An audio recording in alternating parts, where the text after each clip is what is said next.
السلام علیکم ورحمۃ اللہ وبرکاتہ۔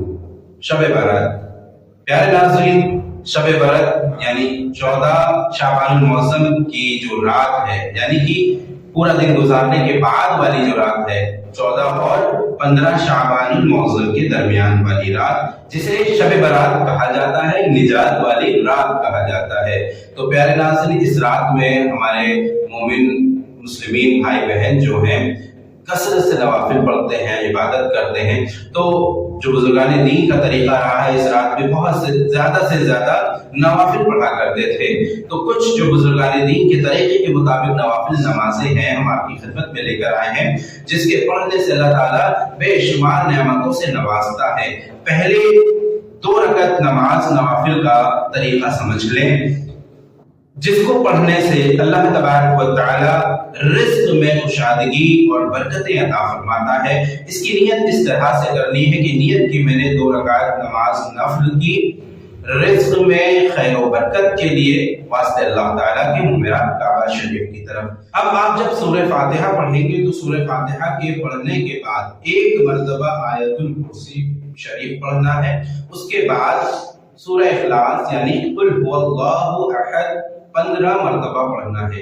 تو اسی طرح سے دونوں رکعات پڑھنے کے بعد آپ جب سلام پھیر دیں گے تو آپ کو 100 مرتبہ درود پاک پڑھنا ہے، اور درود پاک پڑھنے کے بعد اللہ تعالیٰ کی بارگاہ میں ہاتھوں کو بلند کر کے دعا کریں۔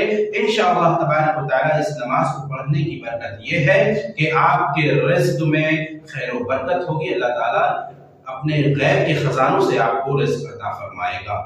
دوسری نماز 8 رکعت نوافل کی ہے، اس کو آپ کو 2 سلام میں پڑھنا ہے، یعنی کہ 4 رکعت نماز کی نیت کر کے آپ کو یہ نماز مکمل کرنی ہے۔ اس کی نیت اس طرح سے کریں گے کہ نیت کی میں نے 4 رکعت نماز نفل قبر کے عذاب سے محفوظ رہنے کی، نجات پانے کی، واسطے اللہ تعالیٰ کے منہ میرا کعبہ شریف کی طرف ہاتھ باندھنے کے بعد آپ سورہ فاتحہ پڑھیں گے، اور 10 مرتبہ سورہ اخلاص یعنی قل هو اللہ احد 4 رکعت میں اسی طرح سے آپ کو پڑھنا ہے، اور پھر 4 رکعت کے بعد سلام پھیر دیں گے، پھر دوبارہ اسی طرح سے 4 رکعت نماز کی نیت کریں گے۔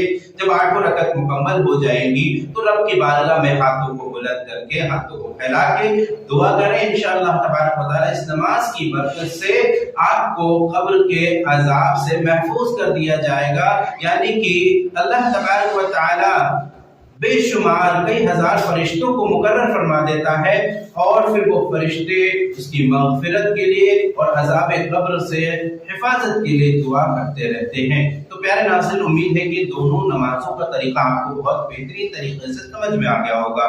آپ اس ویڈیو کو بار بار دیکھیں اور نماز کا طریقہ بہت اچھے سے سمجھ کر ان نمازوں کو ضرور پڑھیں، تاکہ آپ بھی ان نمازوں کو پڑھ کر اس کا جو فائدہ ہے، اس کی جو فضیلت ہے، اس کو حاصل کر سکیں۔ انشاءاللہ تبارک و تعالی پھر آپ سے ملاقات ہوگی، تب تک کے لیے انتظار کیجیے، اپنا خیال رکھیے۔